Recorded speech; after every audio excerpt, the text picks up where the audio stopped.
Bismillahirrahmanirrahim. Jamaah salat subuh yang dimuliakan Allah.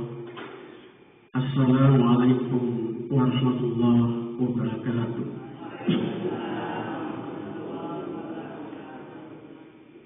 Innal hamdalillah nahmaduhu wa nasta'inuhu wa nastaghfiruh wa na'udzu billahi min shururi anfusina wa min sayyiati a'malina. من يهده الله فلا مضل له ومن يضلل فلا هادي له أشهد أن لا إله إلا الله وحده لا شريك له وأشهد أن محمدا عبده ورسوله لا نبي بعده اللهم صل على سيدنا محمد وعلى آل سيدنا محمد. Puji dan syukur kita panjatkan kehadirat Allah Rabbul Ghafur yang masih memberikan kita kehidupan, kesehatan, kesempatan, serta nikmat iman sehingga kita masih bisa menjalankan kewajiban kita di subuh yang mulia ini.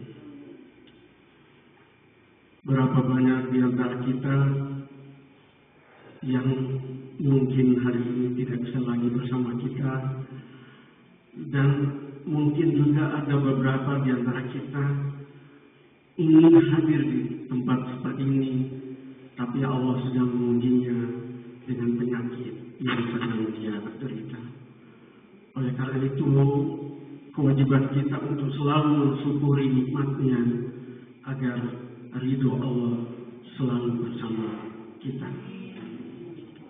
Untuk menyingkat waktu dan memanfaatkan waktu sebaik-baiknya, maka kajian hari ini kita mulai dengan mengundang guru kita, Ustaz Cep Mamun. Silakan Bapak.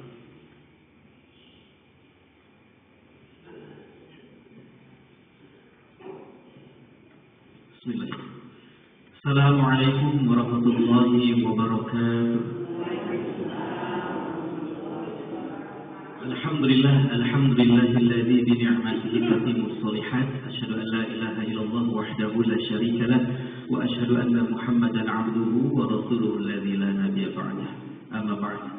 Puji syukur kepada Allah atas segala nikmat dan karunia. Salawat dan salam semoga tercurah limpahkan kepada baginda Rasulullah Muhammad sallallahu alaihi wasallam, kepada keluarga, para sahabatnya dan seluruh penjaga di akhir zaman. Mudah-mudahan kelak kita dipimpin langsung oleh baginda Rasul masuk ke dalam surganya Allah Subhanahu wa taala. Amin ya rabbal alamin. Jemaah yang dimuliakan oleh Allah Subhanahu wa taala, insyaallah kita akan sama-sama mentadabburi Al-Qur'an dan masih melanjutkan surah Al-Lail. Karena pertemuan yang lalu baru setengahnya, baru ayat 1 sampai 10, maka insyaallah pada pertemuan di Sabtu hari ini, pagi hari ini insyaallah kita akan melanjutkan sisanya dari ayat 11 sampai ayat 21. Baik, sebelum kita ngaji, sebelum kita bertadabbur, sebelum kita mengkaji berdasarkan rujukan tafsir, maka kita awali dengan berdoa terlebih dahulu. Sama-sama kita lafazkan Bismillahirrahmanirrahim. Rabbi zidni ilman, Rabbi zidni ilman, Rabbi zidni ilman warzuqni fahman birahmatika ya arhamar rahimin. Amin ya Allah ya rabbal alamin. Selanjutnya kita akan baca terlebih dahulu, kita akan tilawah di surah Al-Lail. Tilawahnya dari awal saja. Tilawahnya dari ayat 1, tapi nanti yang akan kita bahas dari ayat 11 sampai 21. Baik, bergantian saya sekali, nanti Bapak Ibu ya bergantian sekali. A'udzu billahi minasy syaithanir rajim. Silakan.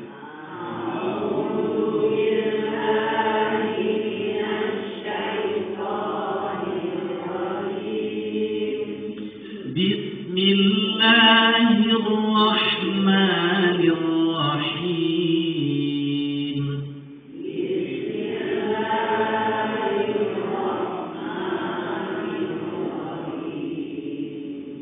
Wal-laili idza yaghsha.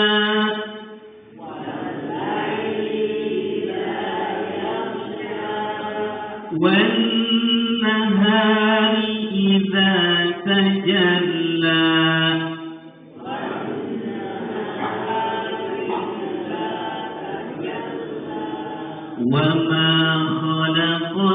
الذكر والأنثى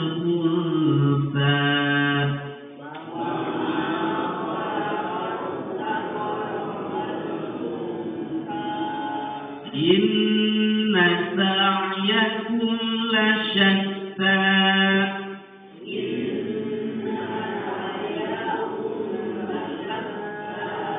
فأما من أعطى واتقى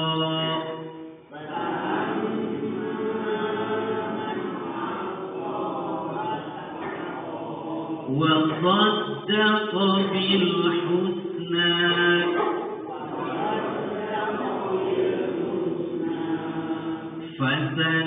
فسنيسره لليسرى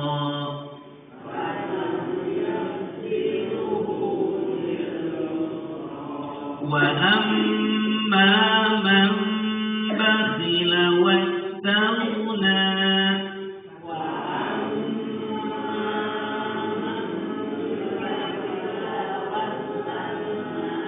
وكذب بالحسنى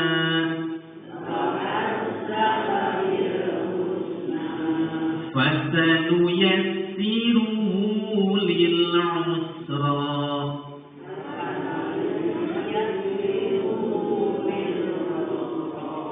وما يغني عنه ماله إذا تردى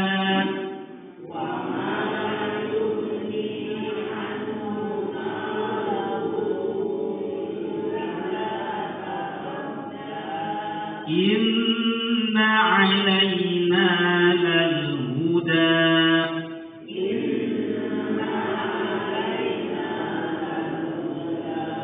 وإن لنا للآخرة والأولى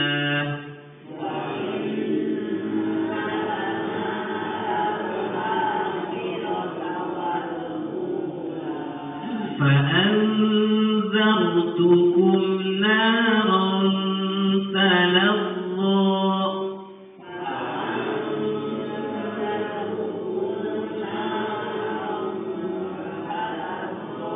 لا يصلاها إلا الأشقى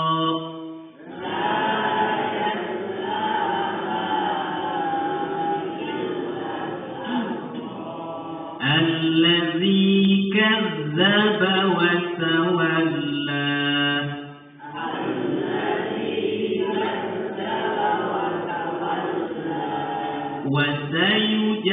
وسيجنبها الأتقى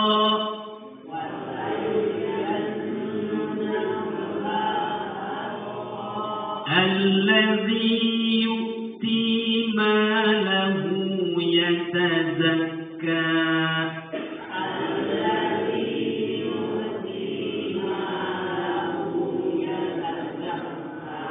وما لأحد عنده من نعمة تجزى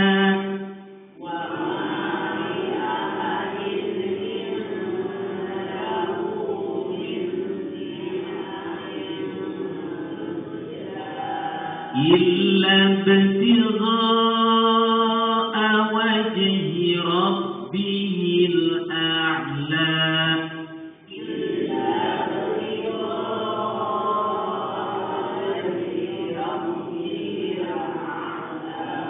ولسوف يرضى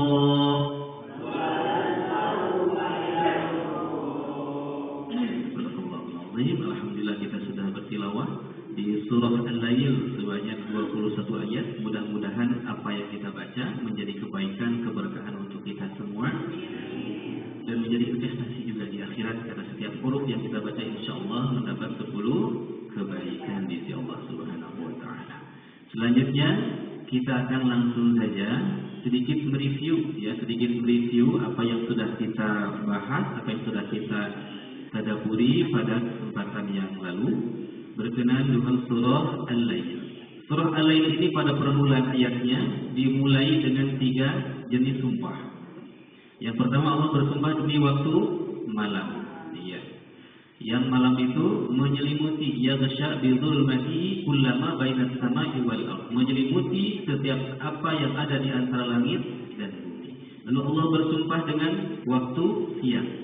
Seakan-akan Allah ini menyampaikan bahwasanya kalau ada malam pasti ada siang. Kalau ada kesusahan pasti ada kemudahan. Karena isi dari keumuman, isi kandungan dalam surah Al-Lail ini Allah membahas tentang rahasia kemudahan. Jadi kalau hidup itu akan bersilih berganti seperti hanya berganti antara siang dan malam, maka begitu pun dengan kehidupan manusia. Ada kalanya susah, ada kalanya senang. Jadi ketika susah jangan khawatir, karena setelah malam pasti datang siang, selama Allah izinkan kita hidup tentunya. Berikutnya Allah kemudian bersumpah yang ketiga atas nama apa? Penciptaan manusia yang Allah jadikan juga berbeda dan berpasang-pasangan, yaitu jadi jenis laki-laki dan perempuan. Khalaqaz dzakara wal unsa, yakni Adam wa Hawa, yaitu Allah menciptakan Adam dan menciptakan Hawa.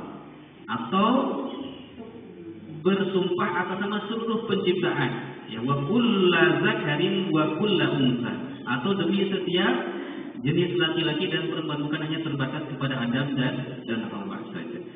Selanjutnya Allah kemudian menyatakan isi sumpahnya setelah bersumpah dengan tiga jenis sumpah tadi, maka Allah katakan inna sa'yakum lasyatta. Yang berbeda-beda itu bukan hanya penciptaan Allah, bukan hanya yang Allah ciptakan, bukan hanya ada langit, ada bumi, bukan hanya ada siang, ada malam, bukan hanya ada laki-laki dan perempuan, tapi ternyata dalam urusan amaliyah juga berbeda.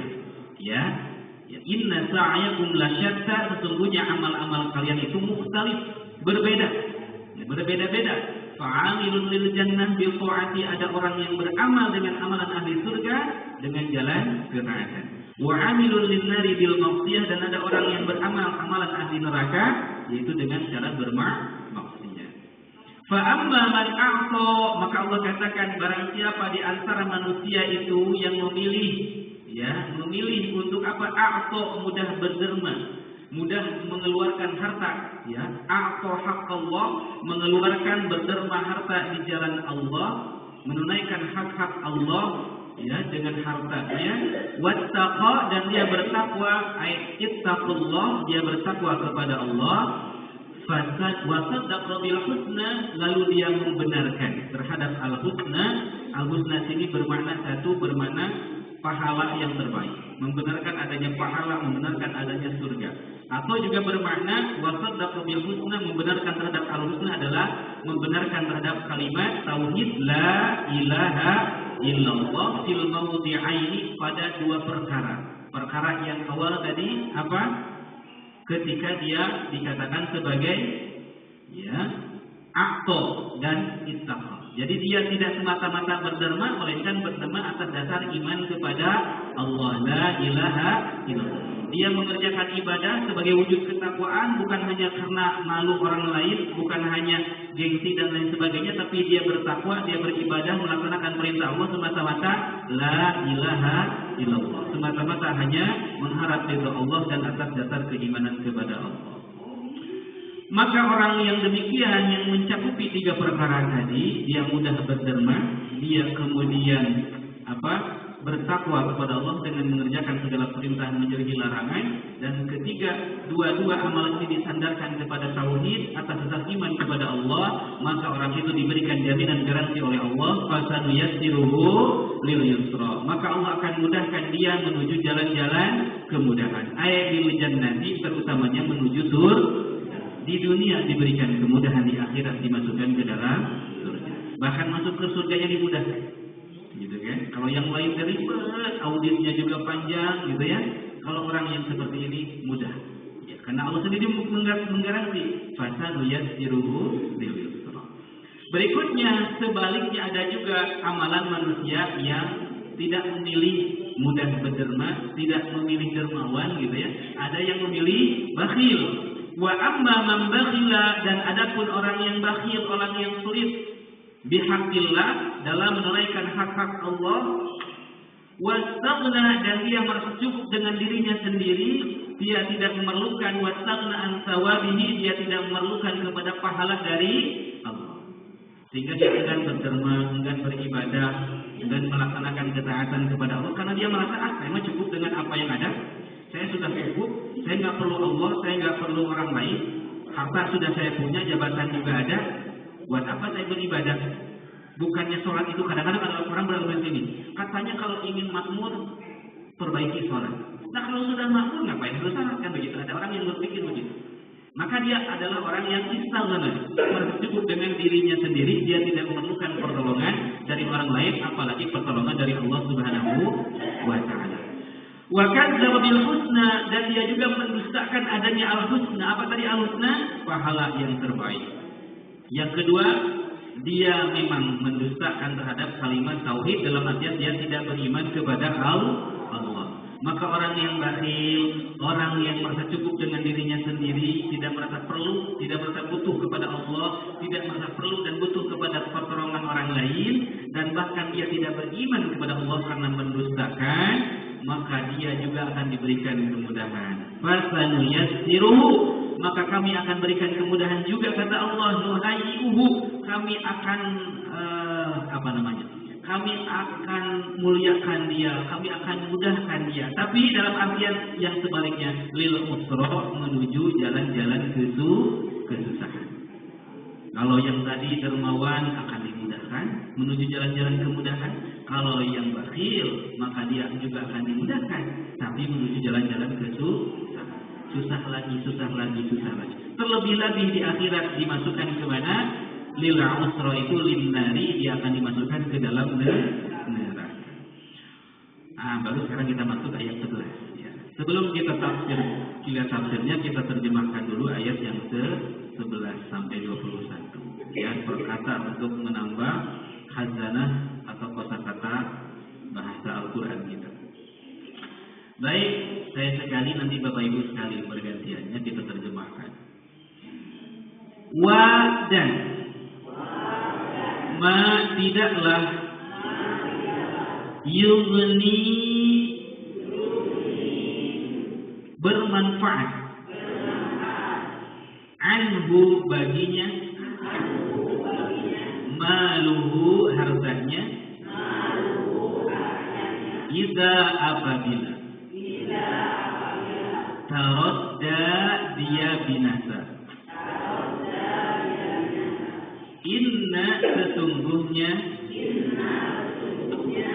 alaina atas kami, alaina kewajiban kami,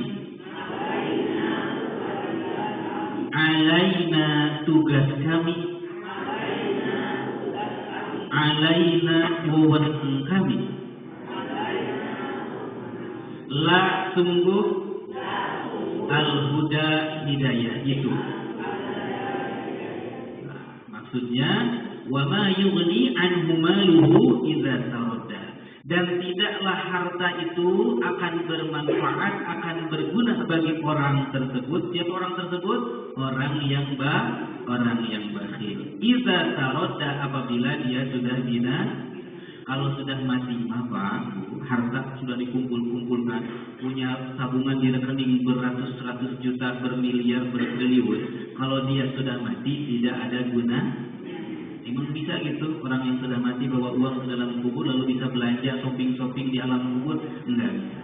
Maka kata Allah, enggak ada gunanya bakhil itu, karena dengan bakhil itu percuma harta yang dikumpulkan, yang takut dikeluarkan, takut berkurang itu dengan sedekah, dengan berderma, itu enggak ada gunanya. Wa ma yughni anhu maluhu idza taradda. Harta kekayaan yang dikumpulkan, yang takut kehilangan itu tidak ada gunanya kalau dia sudah Inna alaina lal huda, sesungguhnya tugas kami, wewenang kami, kata Allah, bahkan hanya Allah yang berwenang, yang berkuasa, lal huda, untuk memberikan hidayah.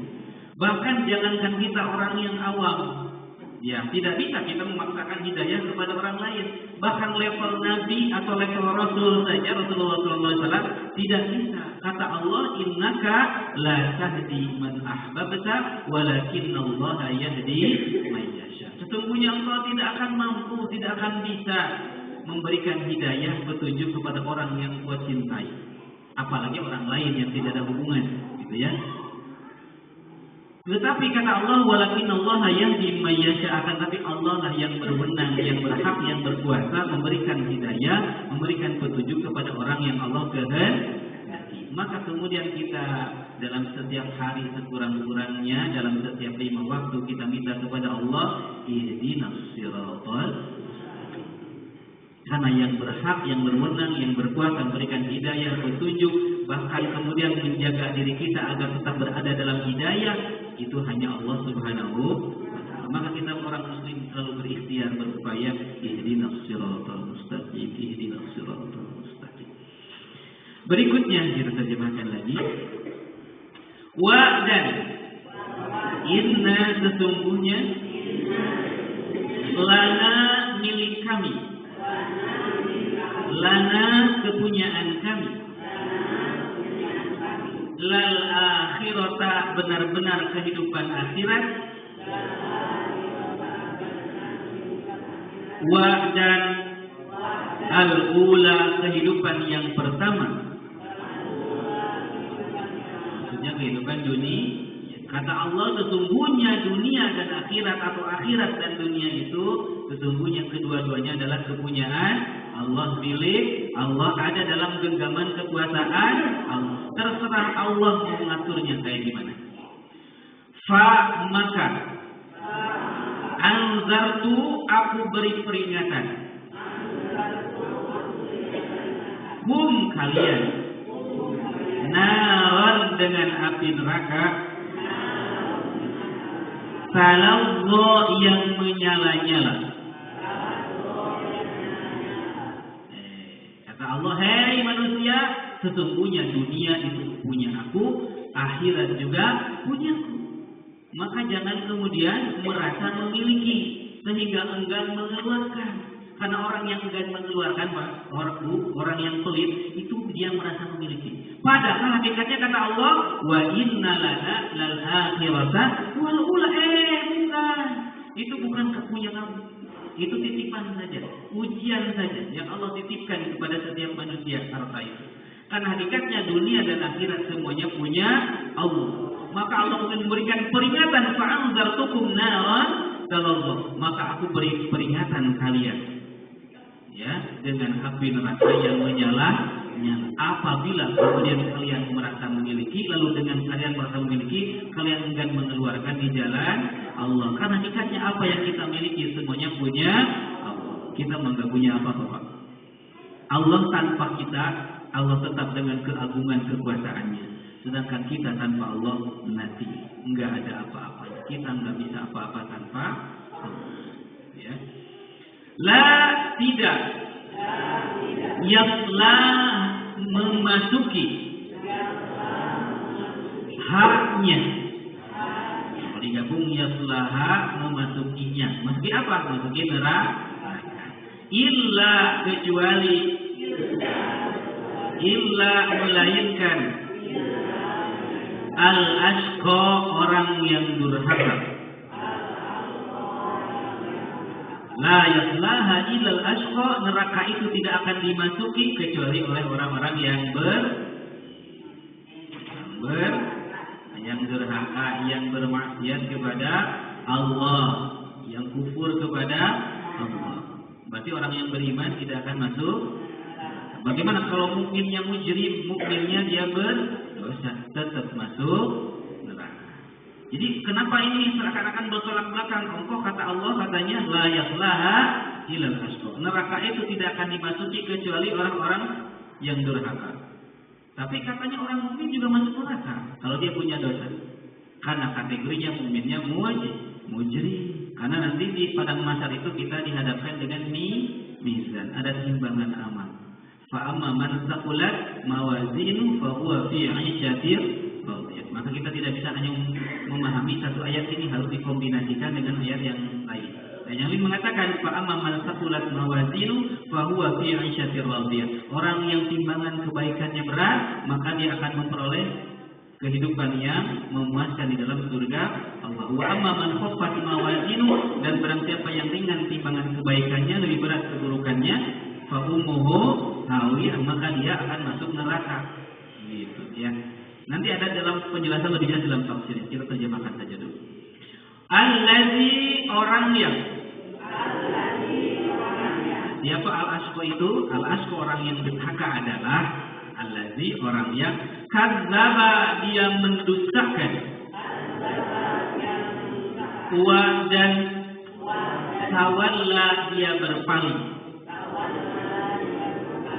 Wa dan seakan yujannabha dijauhkan darinya. Darinya apa? Dari neraka.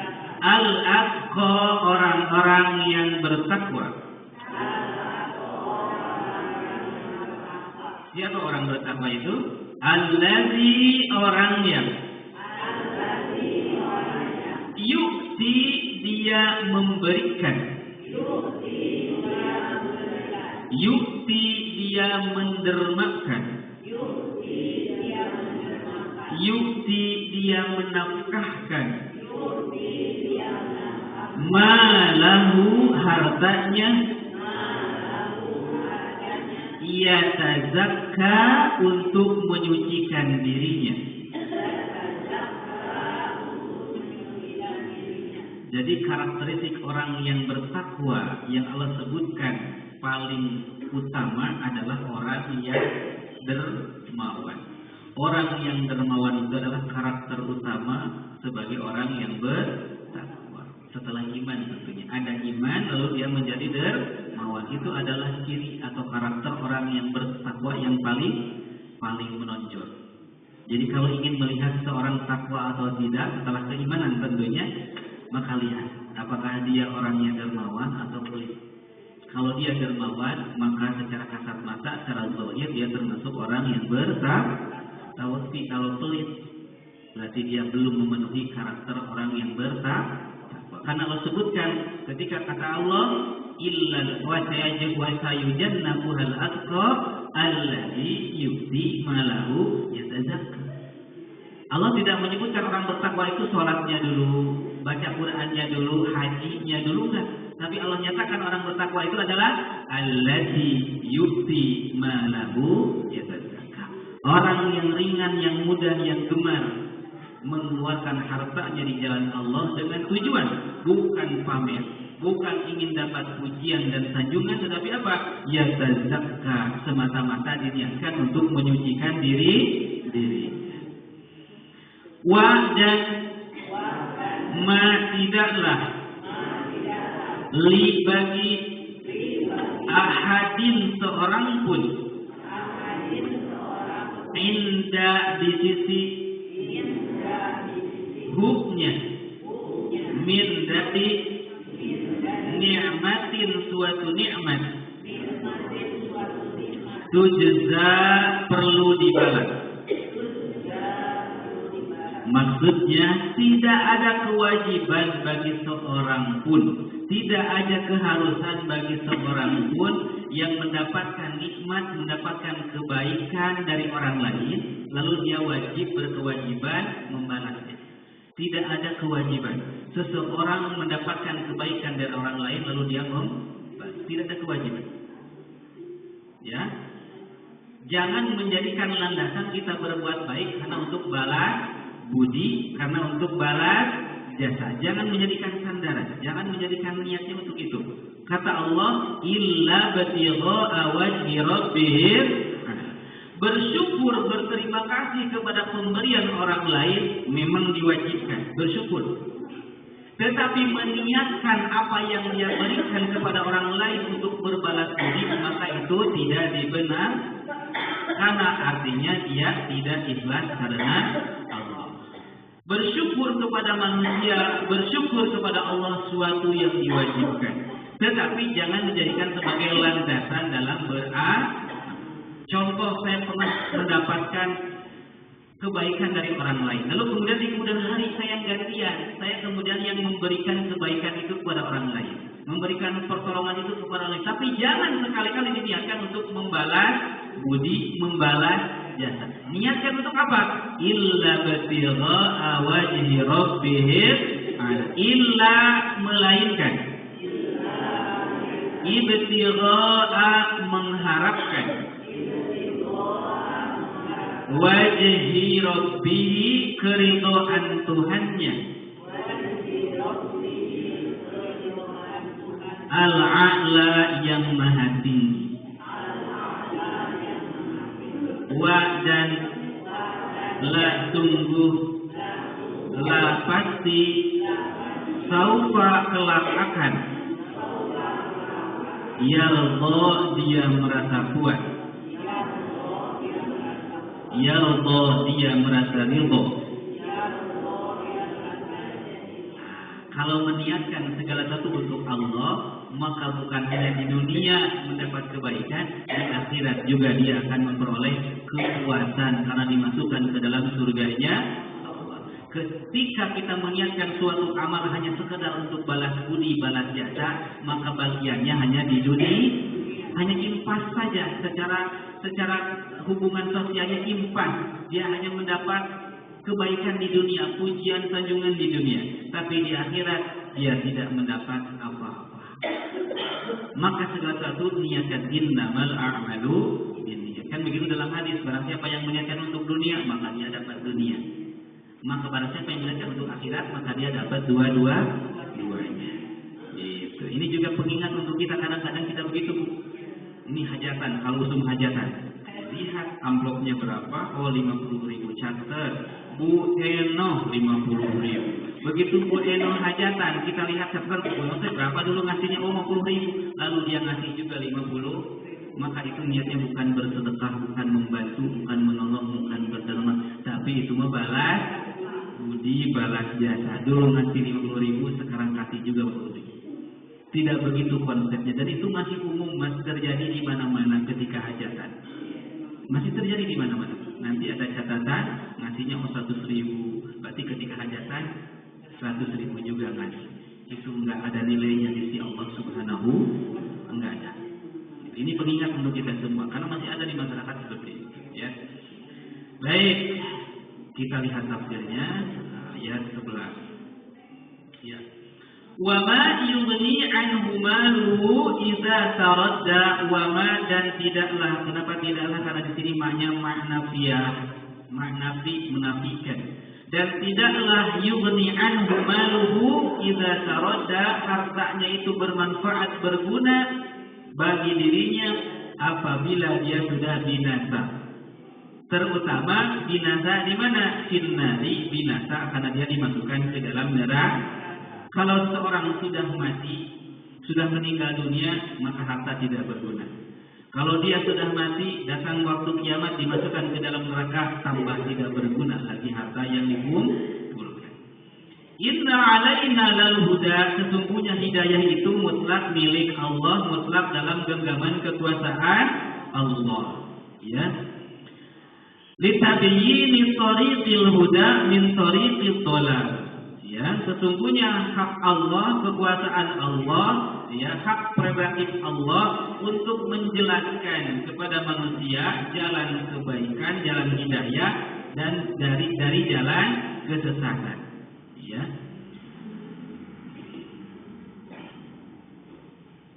Liyum sasal amruna bisulukil awal, yaitu dengan cara Allah itu menganjurkan kepada manusia untuk melaksanakan segala perintah Allah, yaitu yang terhimpun dalam urusan yang pertama, yaitu dalam urusan apa? Urusan hidayah, ya. Urusan hidayah. Itu dengan urusan apa? Yang bisa dikatakan wa ma yughni anhu maluhu idza taradda inna 'alaina lal huda. Ketika hidayah itu hanya milik Allah, ketika hidayah itu hanya dalam genggaman Allah, dan tugas Allah kemudian memberikan penjelasan kepada manusia tentang jalan hidayah dari jalan kesesatan, mana jalan hidayah, mana jalan kesesatan, maka Allah kemudian menganjurkan kepada manusia untuk mengerjakan amalan-amalan kebaikan yang disebutkan pada permulaan tadi. Ya. Yaitu untuk apa? Untuk berbuat wasaddaqu bil husna, untuk membenarkan yang baik, termasuklah juga yang berderma di jalan Allah, ya.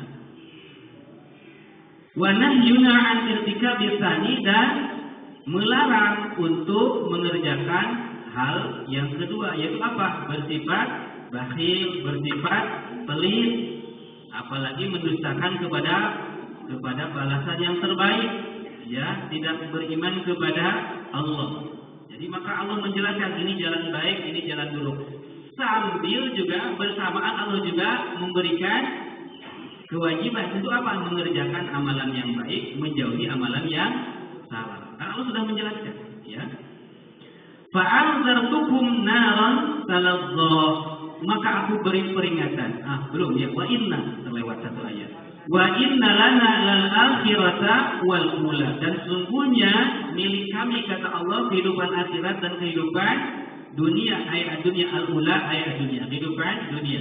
Faman talabahuma, maka barang siapa yang mencari keduanya, mencari kehidupan akhirat, mencari kebahagiaan dunia dan akhirat, min ghairina, dari selain Allah, dari selain kami kata Allah, faqad akhta'a, maka sungguh dia sudah salah alamat, sudah salah sasaran. Jadi ketika manusia mencari kesenangan dunia, mencari kesenangan akhirat, mencari kebahagiaan dunia, mencari kebahagiaan akhirat bukan dari Allah, maka dia sudah tersalah jalan, dia sudah tersasar jalan.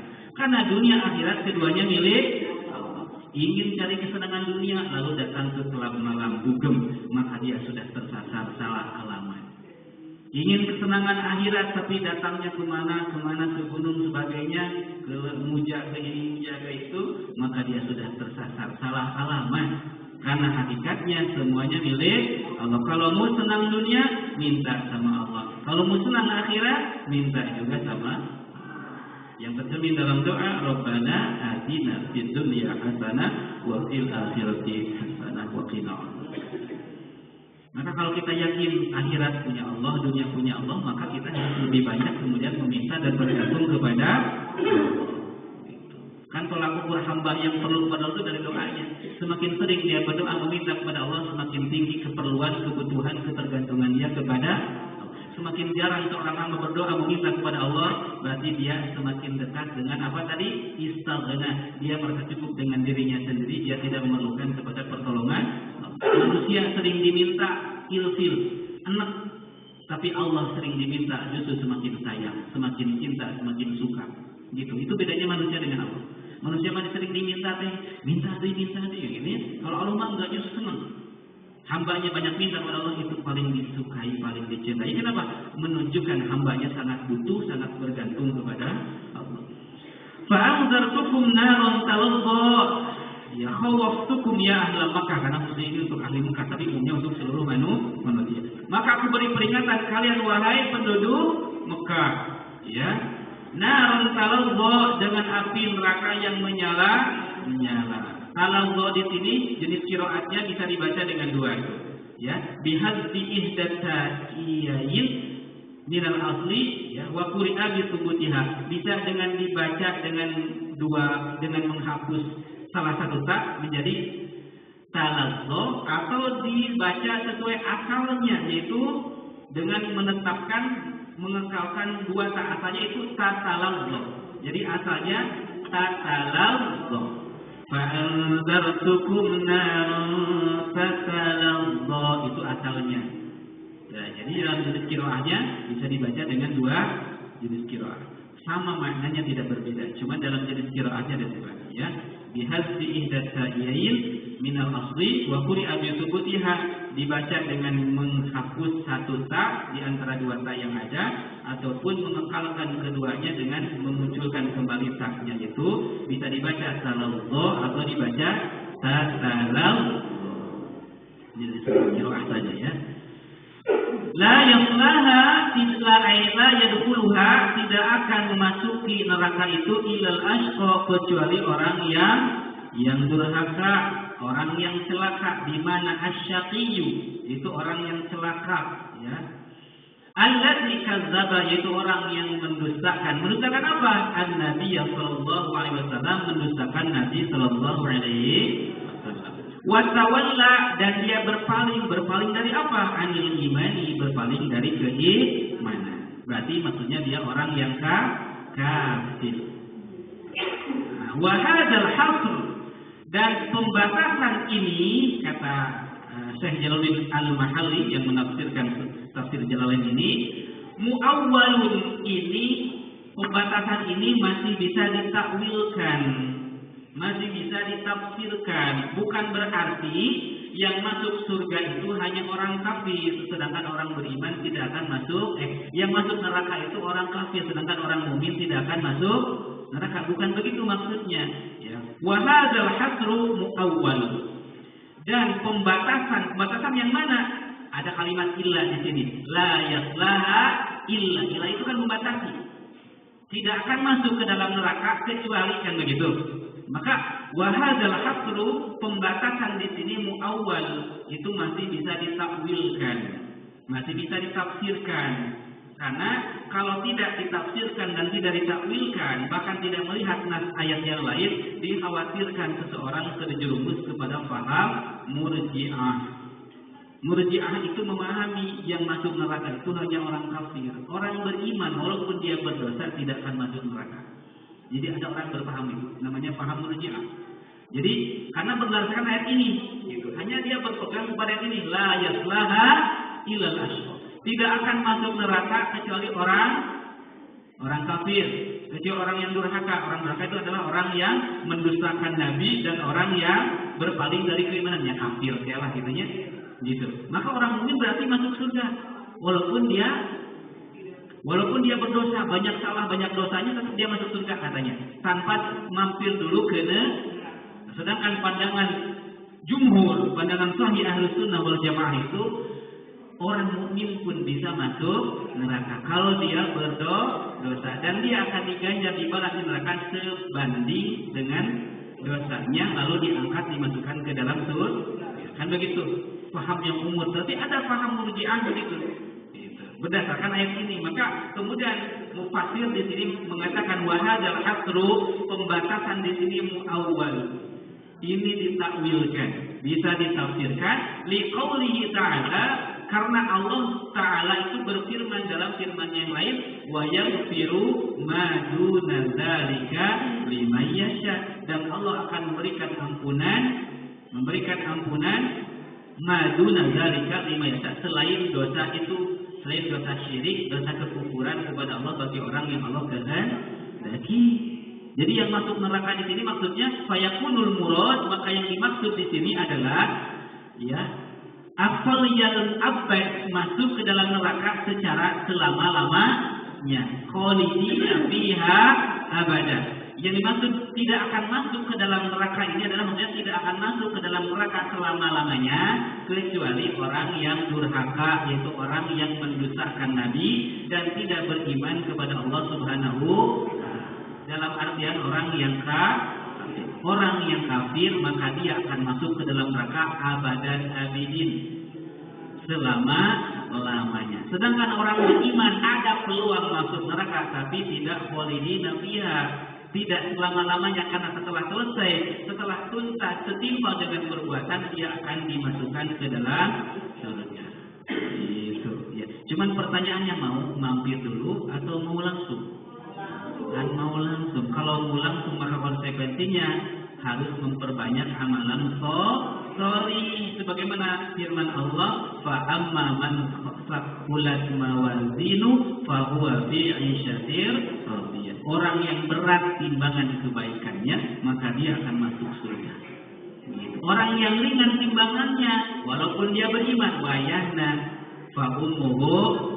Tuh, jadi memahami Quran itu nggak bisa cuma ayat ini saja, harus dilihat ayat yang lain, surat yang lain. Jadi yang dimaksud di sini tidak akan masuk ke dalam neraka kecuali orang yang durhaka, adalah maksudnya tidak akan masuk ke dalam neraka selama-lamanya kecuali orang yang durhaka, orang yang mendustakan Nabi dan tidak beriman kepada Allah, yaitu orang yang kafir, maka dia akan masuk neraka selama-lamanya, al-mu'abbad, ya, selama-lamanya.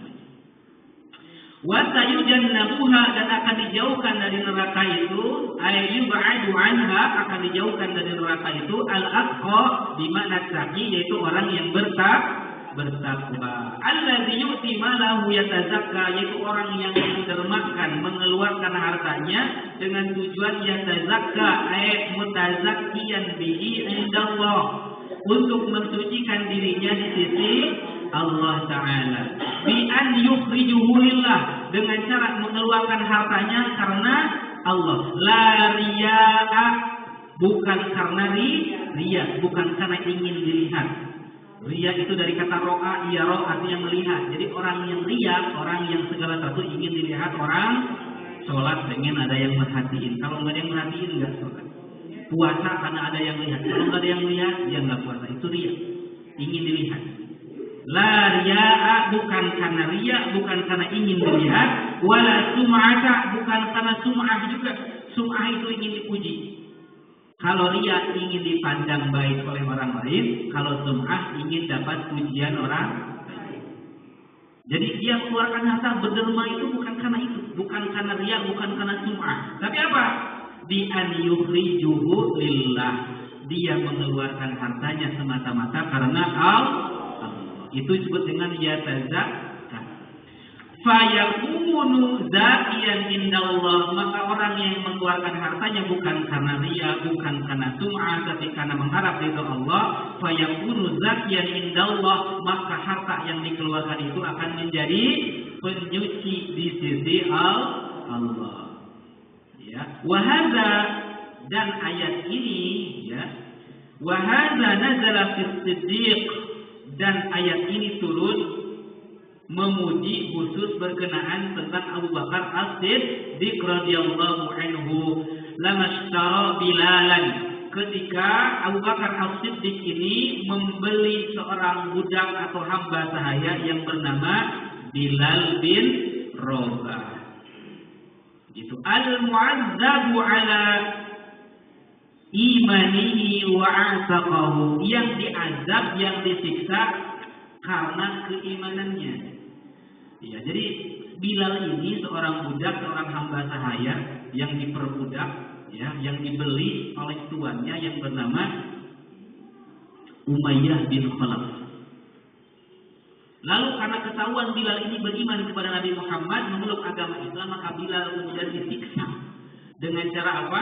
Dibaringkan di atas padang pasir di tengah siang bolong, lalu diletakkan di atas tubuhnya batu. Bayangkan Pak, ditidurkan di atas pasir, padang pasir yang panas di tengah siang hari yang lagi panas-panasnya, lalu diletakkan di atas tubuhnya batu.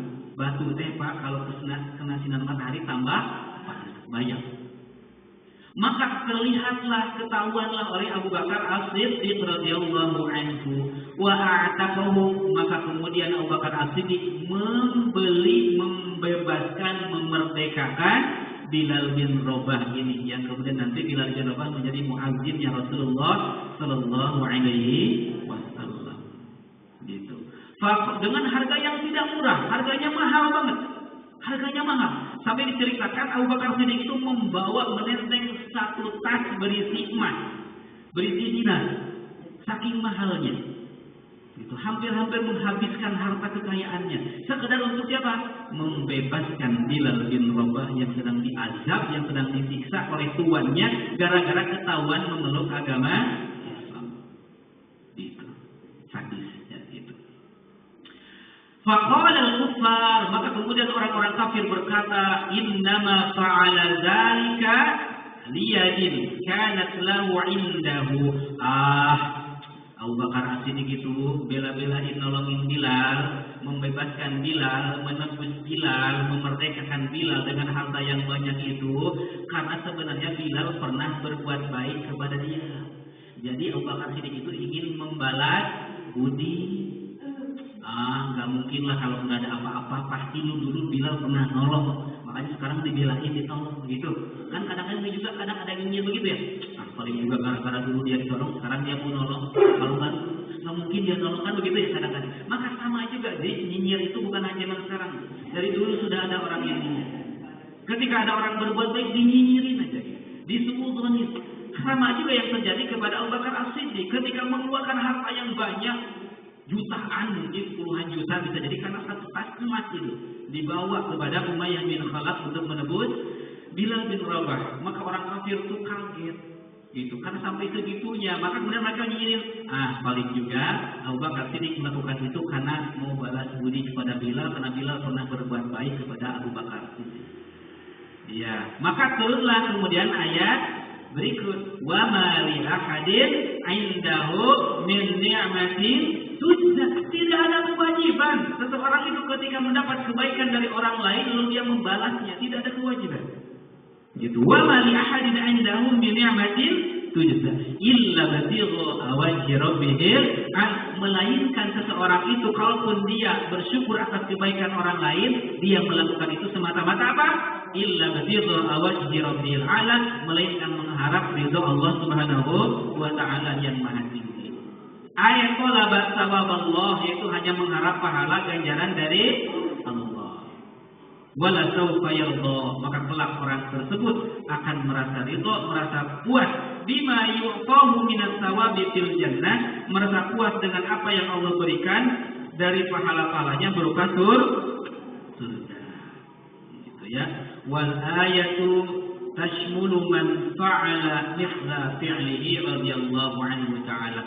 Ayat ini walaupun sebab nuzulnya berkenaan dengan siapa Abu Bakar As-Siddiq, tapi sebetulnya pengajarannya berlaku untuk siapa saja yang ingin mencontohi apa yang dilakukan oleh Abu Bakar As-Siddiq, yaitu dia berderma semata-mata hanya mengharap pahala dari Allah, bukan mengharap yang lainnya, bukan karena riya, bukan karena sum'ah.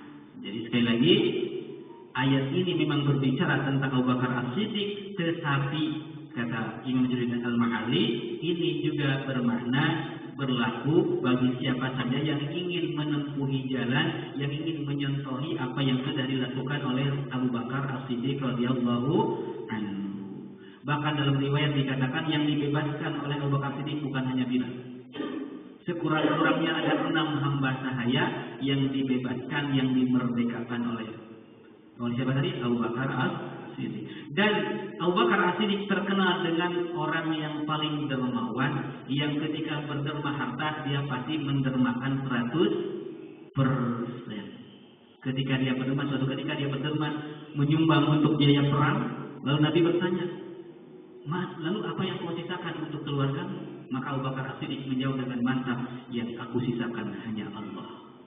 Aku percayakan Allah, keluargaku kepada Allah. Aku percayakan kehidupan keluargaku kepada Allah." Jadi, sedangkan siapa yang Utsman bin Affan yang konglomerat sampai mengangkat, sampai apa? Mengangkat bendera putih, menyerah. Menyerah kenapa? Tidak bisa menyaingi kedermawanan Abu Bakar As-Siddiq. Walaupun hartanya lebih banyak. Kenapa? Abu Bakar As-Siddiq punya harta ibaratnya cuma 1 juta. Memang tidak banyak hartanya, cuma 1 juta misalkan hartanya. Tapi dia dermakan 1 juta semuanya. Sedangkan Utsman bin Affan punya hartanya triliunan, tapi dia keluarkannya misalkan 100 miliar. Secara nominal gedean dia gedean Utsman, tetapi secara persentase lebih banyak persentasenya Abu, sampai angkat bendera putih. Jadi di antara sahabat Rasul tidak ada yang bisa menyaingi kedermawanan dan ketawakalan seorang Abu Bakar As-Siddiq radhiyallahu anhu. Hartanya sedikit memang, tidak terkenal sebagai orang yang melimpah harta, tapi ketika dia mengeluarkan harta pasti 100%. Itu Utsman saja hanya mampu berapa? Setengahnya, karena memang sudah mencukupi itu. Karena memang hartanya banyak Utsman bin Affan itu, gitu. Tapi dengan secara persentase tidak bisa melebihi Abu Bakar As-Siddiq. Maka ini pun kemudian menjadi nasihat untuk kita semua. Jangan pernah takut miskin, jangan pernah takut tidak bisa makan gara-gara kemudian kita berderma di jalan Allah. Ada yang lebih hebat dari kita, siapa? Abu Bakar As-Siddiq, untuk kita tauladani. Kalau kita ditakdirkan memang kaya raya, kita tauladani siapa? Utsman bin Affan radhiyallahu anhu, yang tidak segan-segan juga mengeluarkan setengah dari harta kekayaannya untuk di jalan Allah Subhanahu wa taala. Mudah-mudahan surah Al-Lail ini kemudian memberikan kepada kita sebuah teguran sebuah nasihat agar kita kemudian tidak mencintai harta secara berlebihan, karena ternyata orang yang ringan mengeluarkan harta di jalan Allah adalah salah satu karakter tertinggi orang yang bertakwa. Terakhir catatan saja ya, saya coba catatan dari awal. Ya, Allah bersumpah dengan 3 perkara: waktu, malam, siang, penciptaan laki-laki dan perempuan, menunjukkan perbedaan dan keseimbangan yang Allah ciptakan di alam. Sudah seimbang semuanya, berpasang. Amal dan jalan ditempuh oleh manusia juga berbeda. Sama juga halnya seperti halnya tadi, ada siang, ada malam. Amal juga sama, ada amal baik, ada amal buruk. Nantinya ada ahli surga, ada ahli, tinggal milih, kata Allah. Fahadainahun najdain, telah kami siapkan 2 jalan, silakan ditempuhi. Mau masuk surga, monggo. Mau masuk neraka, silakan. Life is choice, hidup itu pilihan. 3, ada orang yang dermawan, bertakwa dan membenarkan adanya balasan terbaik, maka akan dimudahkan menuju jalan-jalan kemudahan. Ada juga orang yang kikir, merasa cukup dengan dirinya sendiri, tidak perlu pertolongan orang lain, tidak perlu pertolongan Allah, serta mendustakan adanya balasan terbaik, surga, maka dia akan dimudahkan menuju jalan kesuksesan di dunia dan di akhirat. Harta yang dikumpul-kumpulkan tidak akan berguna apabila manusia sudah binasa, apalagi sudah masuk ke dalam neraka, tidak bisa bermanfaat sedikit pun. Ya, la yanfa'u malun wala banun, kata Allah. Tidak ada bermanfaat harta dan anak keturunan illa man atallaha biqalbin salim, kecuali orang yang datang kepada Allah dengan hati yang tunduk patuh kepada Allah. 6, neraka akan dimasuki oleh orang yang durhaka kepada Allah. Dan terakhir, surga akan dimasuki oleh orang yang bertakwa, yang menjadikan hartanya. Perlu dicatat, ciri orang bertakwa yang paling tinggi adalah dia yang mudah menjadikan hartanya sebagai penyuci jiwa. Bukan dia depositokan di bank, tapi dia kemudian keluarkan di jalan Allah dengan infak, sedekah dan zakatnya. Semata-mata untuk apa? Ya tazakka, untuk menyucikan dirinya sehingga nanti dia layak masuk ke dalam surganya Allah Subhanahu wa taala. Tinggal pilih mau yang mana? Mau yang bakhil, mau yang dermawan. Gitu. Dan kita berdoa kepada Allah, kalau kita ingin yang termasuk yang dermawan tapi harta enggak ada, maka jangan pernah letih untuk berdoa, Allahumma kfini bihalalika an haramika wa aghnini bifadlika amman siwaka. Nabi mengajarkan, dan Allahumma kfini, ya Allah berikan aku kecukupan, bihalalika, dengan rezekimu yang halal, wa aghnini bifadlika, dan cukupkan aku, kayakan aku dengan karuniamu, amman siwaka, jauhkan aku dari ketergantungan keperluan kepada selainmu. Ya Allah, maka ini perlu diamalkan agar kita, ketika kita melihat misalkan ada orang yang bikin konten ngasih ke pengemis, kita kadang-kadang jangan suudzon dulu, jangan nyinyir dulu. Paling cuma konten demi subscriber, demi ini demi itu, jangan suudzon dulu, tapi jadikan sebagai motivasi. Ya Allah, saya juga pengen begitu. Kalau ada orang yang susah, saya pengen tolong ya Allah. Kalau ada anak yang terputus sekolah, saya ingin sekolahkan ya Allah. Saya ingin punya anak yatim binaan ya Allah. Saya ingin membangun sekolah gratis ya Allah, gitu ya. Harusnya begitu, menjadi motivasi.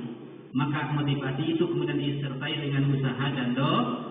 Doanya sekurang-kurangnya, Allahumma kfini bihalalika an haramika wa aghnini bifadlika amman siwaka.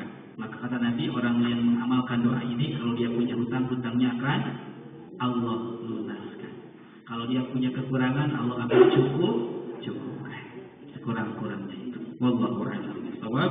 Mudah-mudahan apa yang disampaikan menjadi pengingat untuk kita semua, wabil khusus untuk saya yang menyampaikan. Dan sekali lagi mudah-mudahan kita semua digolongkan oleh Allah sebagai orang yang bertakwa, yang ringan hati dan tangannya untuk mengeluarkan harta di jalan Allah, dijauhkan dari sifat mencintai dunia berlebihan. Amin ya rabbal alamin.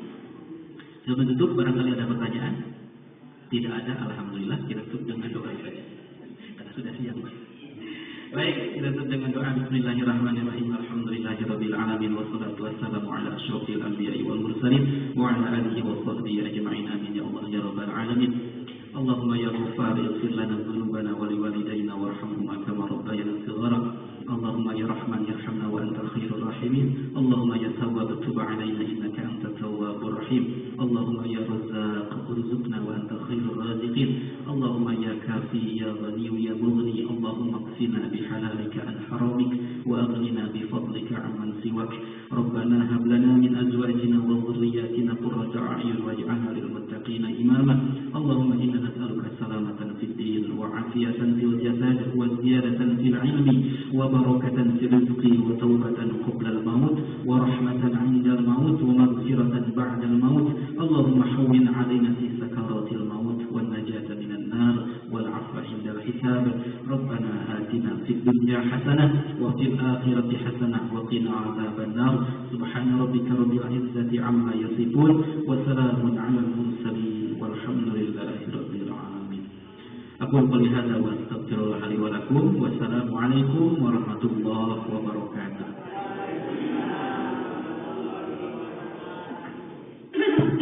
Silakan Bapak Ibu untuk menikmati sarapan pagi sambil bersilaturahmi.